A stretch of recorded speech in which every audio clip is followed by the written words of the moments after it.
think we're actually doing it. We're doing it. We're doing it.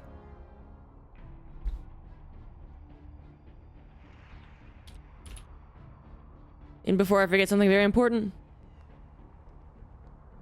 like changing that bracket command, that's very important. I'll go do that right now. If you type, that's actually really weird. I thought I did change it. All right, I can do that while we also start up the game. I can multitask. I believe in myself.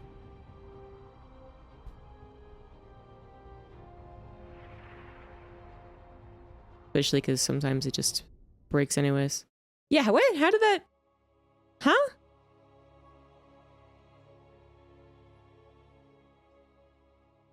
Oh, maybe because this subways to it? What? QBQQ, thank you for the tier 3 and the 500 bits, or 400 bits. Alright, yeah, everything's fixed now. We are ready to get in the game. Please let me know. Oh my god, okay, I could have... This is on me, guys. This is on me. I could have, absolutely told them not to choose these colors. I don't think I made myself referee either, so I have to remember after the game to tell them, hey, maybe not, like, exactly the same colors. For the poor observers. In the top right, we do have boanaan, and in the bottom left, we do have Azura playing out a best of 5. See some fans of boanaan already entering into the chat. I wondered why I knew so confidently how to pronounce this name, and I realized upon some Googling that I've definitely heard this guy in context of some decent cheeses. Some renowned cheeses, actually. They made their way onto YouTube and have many, many views. And it is exactly as I expected. Glad I found the right person. Cannon Rush, Shenanigans, if you will. And it looks like, honestly, Azura actually already knows what is up here. If I can take a quick Google search and realize what the heck this guy does as a play style, then Azura certainly can as well. And perhaps they actually play each other quite a bit on ladder. But just a reminder, this is the first of 4 best of 5, so plenty of StarCraft action in case this best of ends up being lickety-split. I was wondering what the heck was being attacked. We got a pylon already in the top left, pylon on the right. Gateway coming down to, I mean, possibly finish, actually. Besides also maybe some SimCity. He's like Diet Haas. I don't know if that's, yeah, well, I actually started to really feel like Haas was more of a mid-game all-inner than a cannon rusher lately. But this is a lot of pylons. I'm having difficulty tracking the amount of pylons because they are orange and yellow. But as far as I can tell, the orange pylons, boanaan's pylons, are dying without producing anything. Cannon rush so far very much not a success. Not sure what to be done here at this point. As hey, the gateway finished, but it won't have time to actually produce a zealot. I mean, you could build a zealot and then build another pylon and then try and finish it, but then the gateway is also already at lower than halfway health. And we're going to a 4th. Probe finally dies as well. And, well, unfortunately, boanaan not going to get a lot of success from that cannon rush. Trying to move over into the next core at the very least, as the gateways did finish. You don't need to be powered to build into the next tech. So he's going to have some technology to work with. Does it Stargate or a Robo? We'll find out. The gateway will, of course, come down as well, and possibly more in the future. And I do mean possibly. Certainly, boanaan will not be the first or only Protoss player to go into Warp Gateless PvP.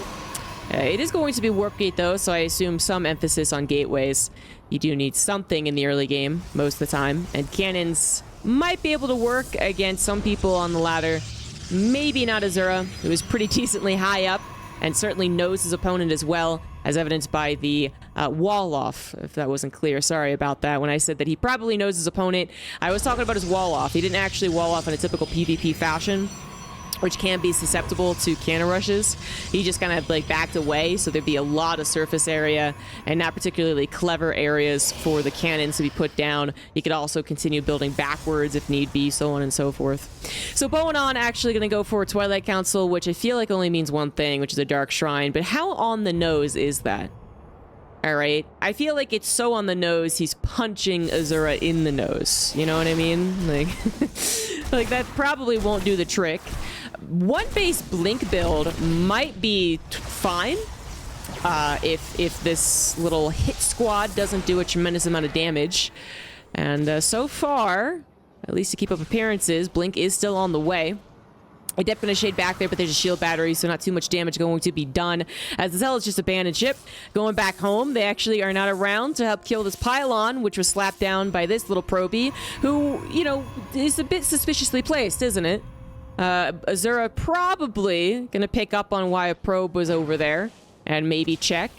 It would sometimes be difficult to send out your only unit to go around checking as the PvP continues, because what if you miss an attack coming right at your face?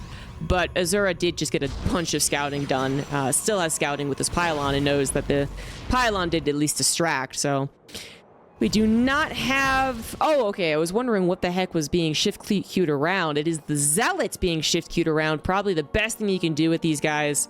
If they add into a defense later on, fantastic, but knowing what type of defense you need is also pretty fantastic. So knowing that this is, in fact, going to be a one-base Blink Stalker all-in. We do just have the emphasis on defense on the fronts. There's possibility for warping of a sentry, for instance, and then a hallucination. Boanaan could get into the main base. He is setting up for Nexus, actually.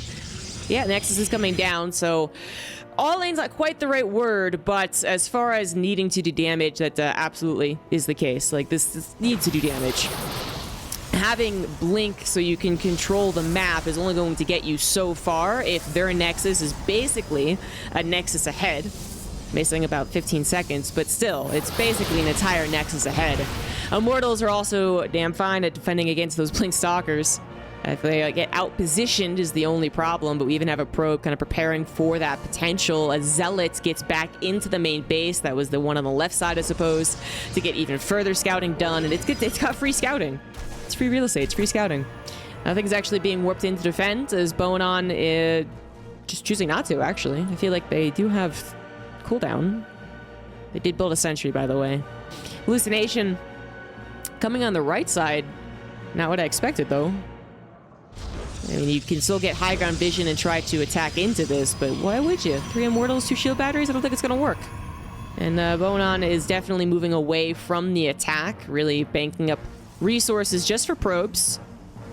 Robo, you know, adding on technology. And then possibly even more technology, such as a forge or economy.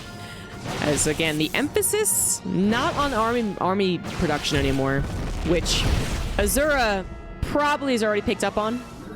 There's a couple of pylons go down. It's a little annoying, but not a big deal. But he's probably picked up on the fact that this is moving on. All right, he saw the Nexus, and he's seen, I think, a similar number of stalkers at the front of his base, as well as warping in. So that kind of gives you a good idea as to where they're headed. They're not warping in. They must be saving resources for something else.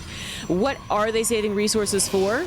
Pro production, +1, and now we see that the intention is to go into, I guess, disruptors.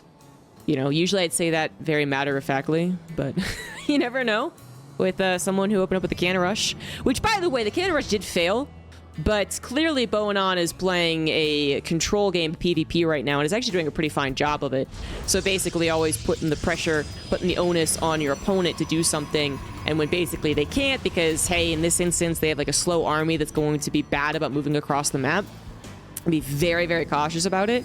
Then you can do a lot with that. You can actually take that time that they're waiting to get into a bigger army, actually moving out, and then actually getting across the map. You can use that time to possibly fit in your own economy and your own superior technology as well. Because Blink Stalker Immortal, when on the other side of the map, is going to look pretty freaking good. Disruptors are also fantastic, assuming they actually get a shot. And this is an army that is still not, I guess, without support of the Immortals. You don't just want to get rid of them. They will have Blink Stalkers eventually. Azura is going to be able to dodge away from the Disruptor, but only if he knows it's on the way. I know there's Observer somewhere. The Observer is in Boanaan's main base, and it did scout the Robotics Bay, which really only means one thing again. I just was too scared of Boanaan's potential craziness. But it seems like besides a cannon rush, this is actually just fine PvP. Still a little unique. 2-base Disruptor after all, not too common. But I would say it's just fine, almost typical PvP. Again, more of the control factor over the slower building Protoss player.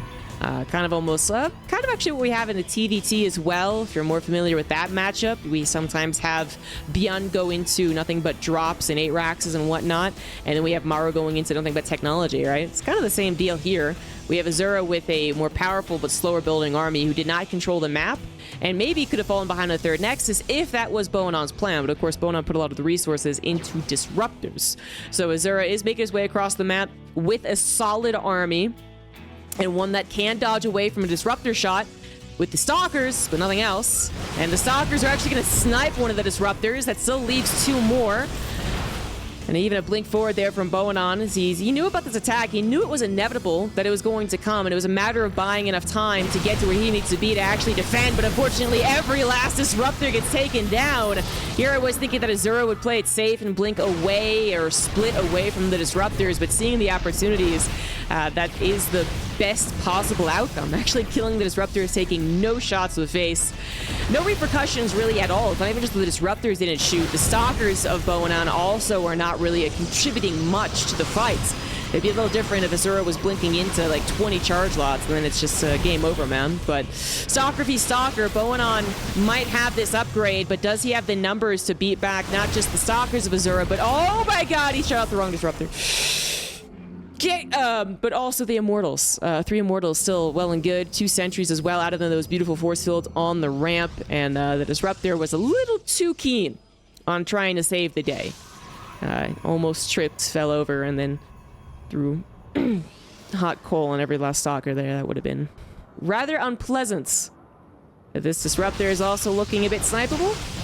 Actually, no longer. Azura not pushing with the main army, perhaps fearing that the attempts to break into boanaan's natural would result in an overextension and a dead army. So this is probably the wiser thing to do. But if you are going to only have your stalkers on the front line, that does mean there's a little more to be said about that dynamic of blinking into your opponent's army, right? Before, when Azura blinked into the army, he had the backbone of perhaps 3 Immortals and a Guardian Shield. But now, Stalker v Stalker, the numbers are quite similar. You blink in, put your entire shot on a Disruptor, you're going to be taking a lot of damage from the opponent's Stalkers, assuming they have a decent amount, and they do. boanaan actually now even getting a decent amount of Disruptors, which that is the downside, all right? Like, Azura might have been correct. Breaking up into the natural is pretty difficult. Breaking into base Protoss still remains difficult. You usually just want to starve them out in Legacy of the Void. So he backs away, is comfortable in his own 3 bases, which that third was faster and obviously stayed alive, whereas boanaan's did not. So it's been mining away for a little bit there. And then is going to be coming in as the, I guess, overwhelmer, getting as many gateway units as possible, and then is hoping to outperform the Disruptor player. So you continue taking bases, you warp in a lot of gateway units, and eventually 2 bases run out of cash. And if you're very successful keeping them up a 4th base, well, obviously 3 bases run out of cash too. boanaan has the chance of a very cost-efficient army if the Disruptors actually hit, but unfortunately, these are not hitting yet, and there's damage being had from the DTs in the main base. 15 probes are already down. Disruptor being forced to use on like 1 DT and then dying anyway. That's not super ideal. And Azura is flipping the control game right back on him. GG Azura with a well-played game number 1. I don't think it was actually ever in trouble. I mean, I think the way that the follow-up works out for boanaan, it can be a bit tricky. I'm sure lots of people have over-attacked or under-defended. Not usually word the over-attack. It's not usually a phrase. But yeah, like they do the wrong thing at the wrong time, and then it looks like they've been played for a fool. But on the other hand, when you do kind of know the pace set by your weirder player opponent, and you're able to kind of control the waves a little bit, then, obviously the counter rush doesn't look all that ideal for boanaan. Will that be the series trend, or will something different happen, is the next question, as I realize I'm the one supposed to be building a lobby. We got Babylon coming up here.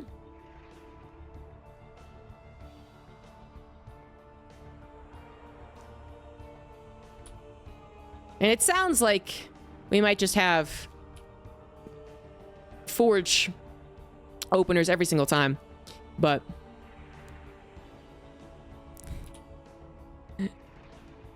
all right, red and orange is maybe okay. Yellow and orange is crazy. Absolutely crazy. Okay, I think that'll be fine. Anyways, so I get the feeling that it's going to be forge openers possibly every single time, but the follow-ups can still be very different. I mean, even, you know, just the fact that the cannon rush itself could be different. Even though Azura looked like it was easy peasy lemon squeezy, there's a, you know, a build order to counter that. We know that cannon rushes can get kind of weird. Someone brought up Haas earlier, and we know that Haas once made it to a finals of a DreamHack and then took 2 games off of Cyril. At least one of those was cannon rush, if not every single one of those games. And it's not because Cyril doesn't know how to defend a cannon rush, it's because they all get kind of weird, and all it takes is one oops-a-daisy.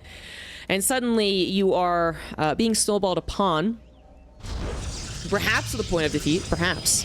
In the bottom right, resident cannon rusher, it is boanaan. In the top left, it is Azura. So again, Azura, he played that out well. He knew it was coming. He defended it. He then, again, played a kind of like conservative style, but one that was almost guaranteed to yield results. And boanaan started off with cannon rush, which once again, starting off with the cannon rush. Kind of figured that with the pylon placement, but confirmation with the forge. So, Azura doing a very similar thing, which is not bothering to wall off and open up vulnerabilities to even like a low ground cannon, which can start to hit your gateway, and it gets a little weird. They do have boanaan trying to get that low ground pylon up and running. Second probe about to be here too. And like I said, it can still go different. I mean, you can know for a fact you're facing a cannon rusher, and you could watch even at like, you know, 24 of their games, and even though you'll see a lot of their refinement in those games and a lot of the slight differences that they'll make choice-wise in those games, it's pretty hard to tell exactly what to do. It's easy to get flustered is the best way to put it, even for people who are extraordinarily good at this game.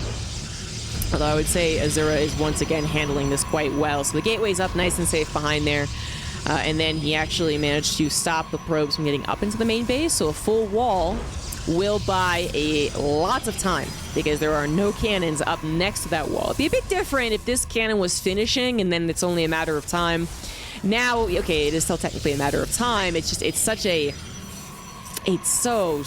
long. It's so much longer to take boanaan to actually get up into that main base. I like that this probe is going to start it, though.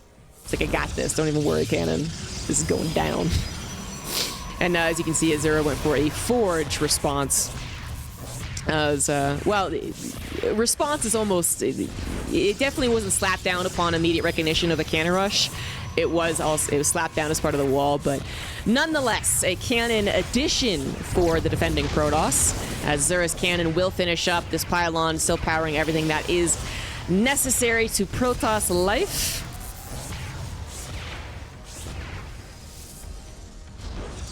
And I don't know what boanaan's follow-up is up there. There you go. I got the answer as soon as I was about to question it. Stargate is on the way. There we go. So Stargate's proxy. Getting some 2020 vibes here. One Stalker, one Zealot. Fortunately, Stalker doesn't kill the Zealot particularly quickly. Oh, Azura really wanted to save that probe. Micro is almost good enough. Yeah. This is fun games. Very fun games. Resources lost technically favors the cannon rusher, but I think that's not the end-all be-all. Twilight Council's on the way. Clearly, Azura knows it is a Stargate. Stargate is seen. Void Ray is on the way. No surprise there. I mean, you'd be a little surprised this is happening in the year 2023, July 2023. You'd be a little surprised this is happening, but after a cannon rush, like, your surprise factor is halved, you know, and then you see the low ground setup, and you're like, oh, okay, I know what this is. 100%. And only if the low ground had been entirely stopped would this have probably not been a choice. But very unlikely for Azura to try and stop the entire low ground setup. So going into a Twilight Council is going to eventually pay off. Pay off big time, actually. Eventually that blink finishes, and then you're going to be able to punish any of the Void Rays reaching over into your main base. Even if the shield battery technically still hits them, you'll get the Stalker one-shot. But you do need the amount of stalkers to one-shot to really be the most effective with Blink.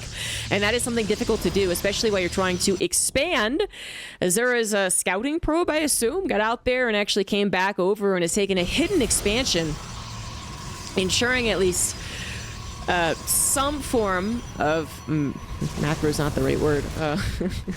Economic viability.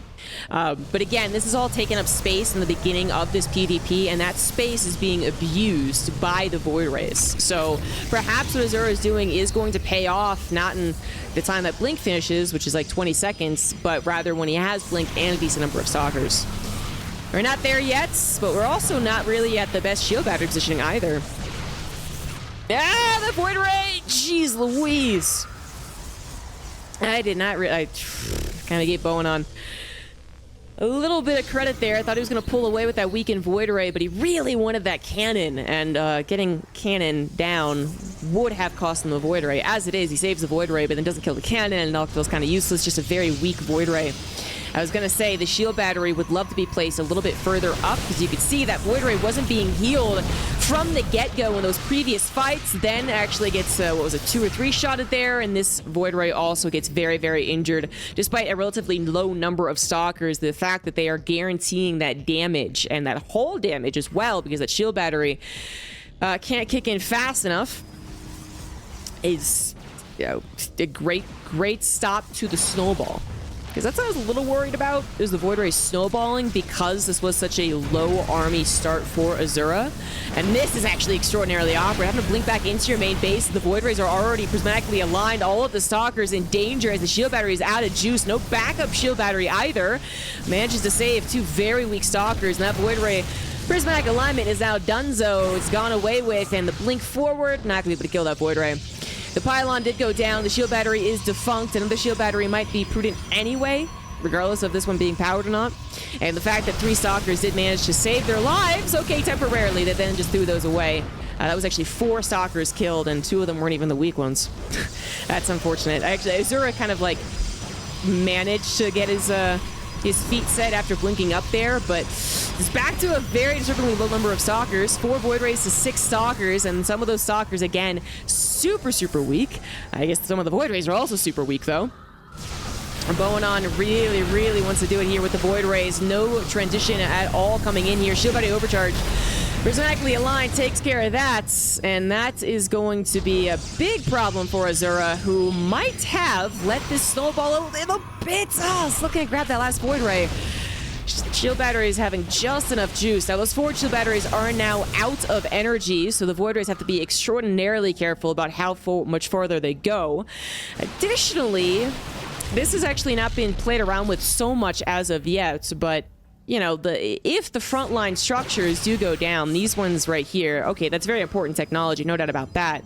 But if Azura actually rebuilds the 7X core, let's say over here, this guy is still on 2 bases. See, the stalkers are out of position because they went to save the 2nd base. 36 probes. You can rebuild your gateway Cybernetic core at the very least. And if you think you need a Twilight Council, you could also rebuild that maybe.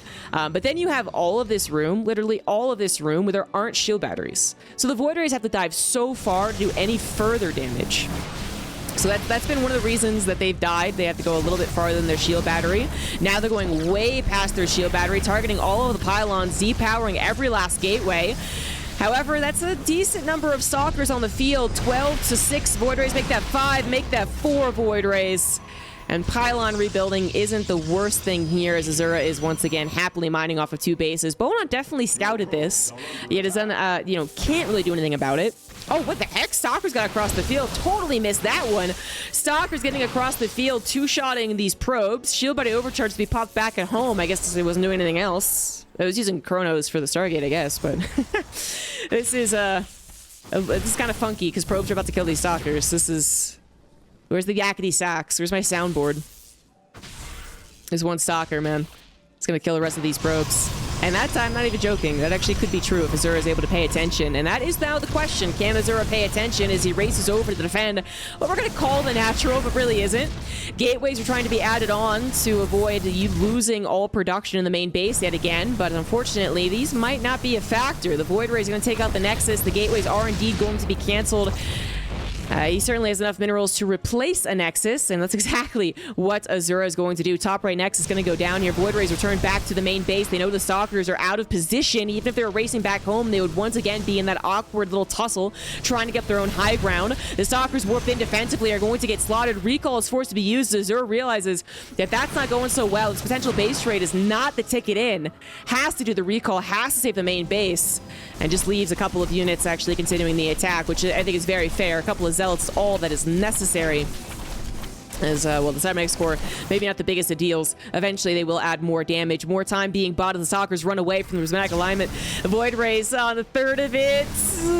Little less, almost gone. Can the Stalkers even combat them once the alignment's gone, however? That is now a real question. The Stalkers injured in lower numbers. Blink forward, grab the weak Void Ray. But these other Void Rays are rather healthy. Takes 2 shots to kill that other one. Another Void Ray's about to pop out as well. 5 Void Rays on the field to 9 Stalkers. Pylons going down once again. That's all of Azura's production. However, boanaan is actually getting destroyed back at home. And we have probes coming for the charge, perhaps? Nope, that wasn't intentional. They are going to go back to mining. Probably the best thing they can do. If this is going to turn into a base trade, having a mining base is going to be pretty freaking amazing. Nexus goes down in the main. Azura also supply blocked thanks to that. Probe recall, not going to be possible. The Nexus is not completed. All of these probes are going to die. boanaan, even if he kills all these probes, only leveling the playing field, isn't he? As the Void Rays come back home, you know, he's been offensive so long, I kind of forgot that he had the option to go for recall too. Makes sense. He's Protoss as well. He did have enough energy. So he saves his own Nexus. You would think maybe leaving his production a little defenseless, but 2 cannons and that many shield batteries, it would just frankly take so much time for the Stalkers to clean it up. And Azura wasn't going to go clean that up. He actually was trying to find the Void Rays perhaps in transit, heading over to his base. I was hoping to catch them, and they did catch, I think, 1 Void Ray. I think 1 more died. And then these actually now have no prismatic alignment. So that is something to be worried about for boanaan. But frankly, 7 Void Rays, 7 Stalkers. I mean, the Void Rays win if they're actually all fighting. It's a bit different if the Stalkers can maneuver around. But I think Azura, ooh, might be a little frustrated about this one. This was certainly his game. And then just a couple of misplaced Stalkers, I would say, was really what ended up starting the snowball, allowing this kookiness to happen. And boanaan might not have a Nexus as their base is being revealed, but we know where their base is. We know exactly where all the structures are. Azura does as well. And now Azura needs to take out not just the Void Rays, but also the structures, which is going to be pretty difficult. Oh, he blinks into the Void Rays. He didn't realize they were returning. Oh, now his Stalkers are trapped. Oh, no. The Void Rays actually canceling alignment, realizing that they can just pounce on these Stalkers. And that is, I think, it. That's it. This is such a frustrating loss. Azura certainly had this game. I would say it kind of got a little weird when the Stalkers had to blink up, but even then I thought it was okay. But then having to take another fight where he ended up losing so many of those Stalkers, it was right here in which he lost like 4 Stalkers. I think that was kind of the very important dip. You know, it sucks because you felt like you had so many backups to make a mistake like that. You had that Nexus building and your gateways were pumping out Stalkers pretty consistently. So you're like, well, I got to back up in case I screw up, right? And then you screw up, let's say, like 1.5 times. And at the right time, that's all it takes. So I think everyone in chat might be familiar with this feeling. It goes back to my earlier point, you know, the cannon rush itself might not even be what sets you on your weird path, your uncomfortable path. It's the follow-up as well that just is not comfortable. Just frankly, because it is such a fast attack, it's already, I think, inherently more uncomfortable than like a macro game. Add on the weirdness of it, and then, yeah. We got Ancient Cistern coming up next. Make sure his keyboard survived after that game. I would not be happy, but that is one of the tests of competition. It's how well you keep your cool.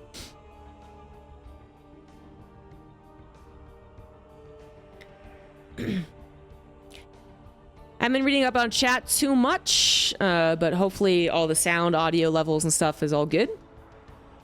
And the stream is enjoyed. No, wait.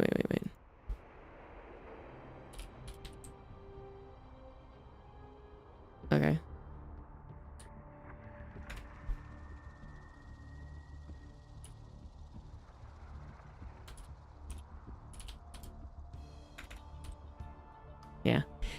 So red-orange was already kind of...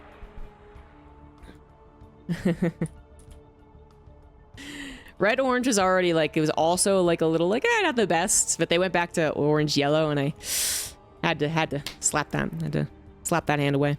All right, so now we're ready to go. Teal-orange. Hopefully a good color combination.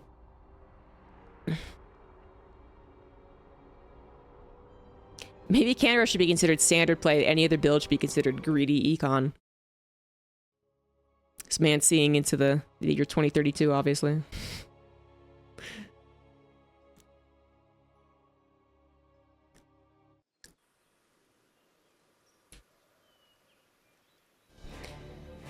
In the top right of Ancient Cistern, we have boanaan. In the bottom left, it is Azura. Like I said, frustrating game. One of the tests of Azura in this best of 5 is going to be how well he handles frustrating losses. And even frustrating wins, actually.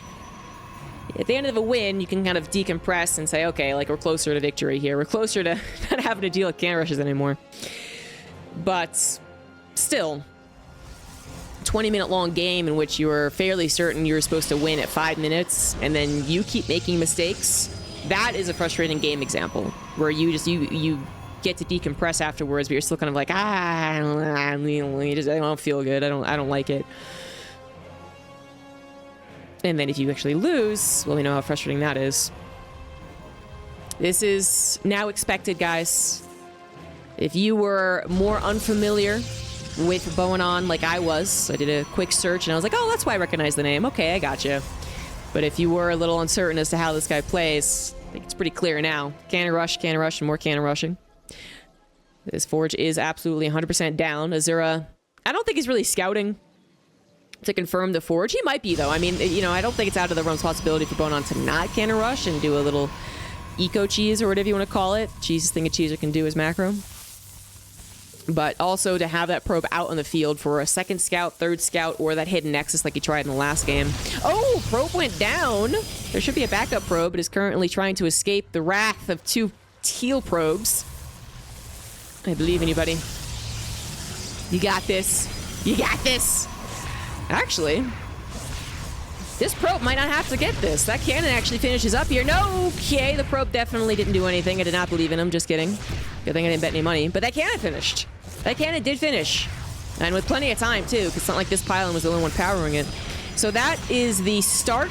That is the foot up that boanaan is looking for with these cannon rushes. Should he not get them, he thinks about the backup plans. But with an attack set up like this, not just the cannon, but also the gateway pumping out a zealot, oh, there's some fun to be had for boanaan, and no fun whatsoever for Azura, who is actually in some serious trouble. I think this is probably, frankly, you know, I don't know how else to put this, but this is one of the worst responses so far. Not getting the block on perhaps this full surround of structures. It might have been a death sentence. You know, if you block this pylon, there's a little bit more surface area. If you block both pylons, well, obviously there's no wall at all. There's no power. You block the gateway, so on and so forth. The surface area was very much needed for the probes to do their damage. Now cannons are attacking Azura's base, and Azura really has no choice but to try and mine foreign minerals and then expand elsewhere. Like nothing else will work. The Nexus is under fire. He cannot buy time, which is something that he was able to do in the previous 2 games. He was able to fall back if necessary. And now he can't do that. But I guess what you can do with the cannon so close to the Nexus is that you can't escape with your probes. So, you know, small victories. And like I said, it's just building up the foreign minerals, slap down that Nexus. Now, this would also be very apparent to boanaan. Boanaan is not imagining anything different. What else would this be? It's another Nexus. But it's a Nexus that is about to have to restart completely on technology, and frankly, it's a bit of a Hail Mary Nexus. A Nexus response, if you call it that, is that... the Nexus response is actually kind of even, I would say, it was popular for a while. I remember seeing Showtime do it, and Showtime's definitely not a weird player. You know, it's a great example of a not weird player. And he went for a Nexus response. But I believe that's very much earlier on. You know, that's like the first thing you do, almost, if you can't stop the cannon rush. This was obviously a more, I tried. Okay, I failed. All right, let's try something else. Nah, just kidding. It's actually what happened. And perhaps that loss was related to the second game loss. I mean, it's not, I don't think anyone would blame Azura if he was kind of messed up a little bit because he was thinking about that last game.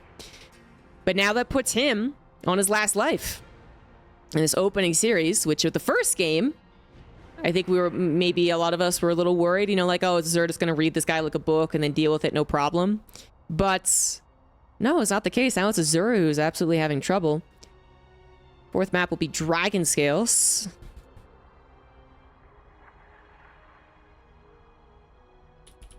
And by the way, I have no strong opinion about what Cannon Rush is good at what map. I feel like boanaan's going to do it no matter what. You might change the type of Cannon Rush. That's something I haven't really talked about, but I am not the Cannon Rush expert, aficionado. That would be Fear Dragon. If I could just call him up real quick and then boot him out, you know. But I think the Cannon Rush is going to happen wherever. You know, perhaps that's Cannon Rush in the last game happens because you can reach that that angle with the wall off that he did, and it reaches the Nexus. Maybe on a different map, he would have prioritized the low ground to attack. But as far as I know, there's no extremely abusive Cannon Rush map, which there have been in previous map pools. In the bottom right, he is boanaan. In the top left, it is Azura. And we have ourselves a classic battle of the straight and narrow. Doing it by the book. Trying to play out a decent, gentlemanly macro game. Well, that's, you know, PvP is only so macro. But you know what I mean. Not Cannon Rush versus the extreme cheeser, down in the dirt, mud wrestling Cannon Rusher. Into whatever. So I don't want to call this guy boanaan the dirtiest mud wrestler ever, because I feel like that is reserved. That's a title reserved for people who don't just Cannon Rush, but they Cannon Rush into like a proxy Stargate into a DT rush. Those crazy people. boanaan actually has displayed 3 different follow-ups. All right, now 2 of them have been extremely cheesy, but one of them was kind of macro. Kind of. It was a 1 base 4 gate and a 3 gate initially, but still. So more of the opening mud wrestle into perhaps a little bit more of fair play, but gentleman play. We have Azura once again going for the Cannon Rush response. This one is the actual response too, though.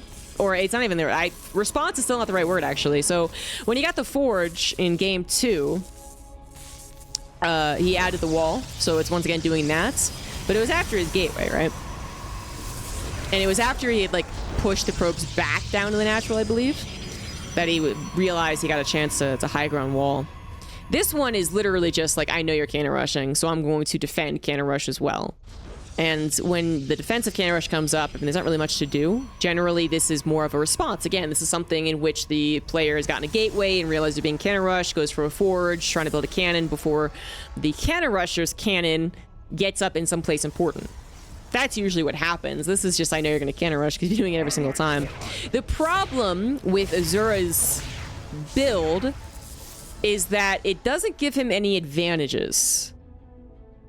So, and this happens all the time in PvP, right? Because there's also instances of someone 3-gate robo pushing the player back on 1 base, and then that player also doing, you know, 3-gate robo, or maybe going into blink, but then it's the battle of like who can expand, who can take map control. You know, the fact that everyone's pushed onto 1 base really just equalizes it, doesn't it? So the worker count is even in favor of boanaan, the Cannon Rusher. Azura is going into a Twilight Council, where boanaan is clearly trying up that Stargate thing again, which is in a little bit of trouble. No, I mean, it's fine. It's seriously 1 Stalker, about to be 2. Not too worried here about the viability of the Stargate, I think. We do have a probe out in the map as well, but this time around boanaan's actually chasing it. I think he chased it a little last game, maybe, but he didn't chase it all the way. Stargate is in trouble because it can be hit but with so many shield batteries inevitably going to be out, and a Void Ray as well, I was going to say those stalkers can't actually kill it. They are forced to recall back home. The Forge will eventually die, but if 1 or 2 cannons can buy a little bit of time, help out against the Void Ray, then it might still be okay. Might be worth the investment. At the very least, it did help defend the cannon rush. Unfortunately, the gateway on the front like this means the Void Ray can just tackle it and chase down a Stalker as well. Shield battery seconds away from being done. Could have saved that.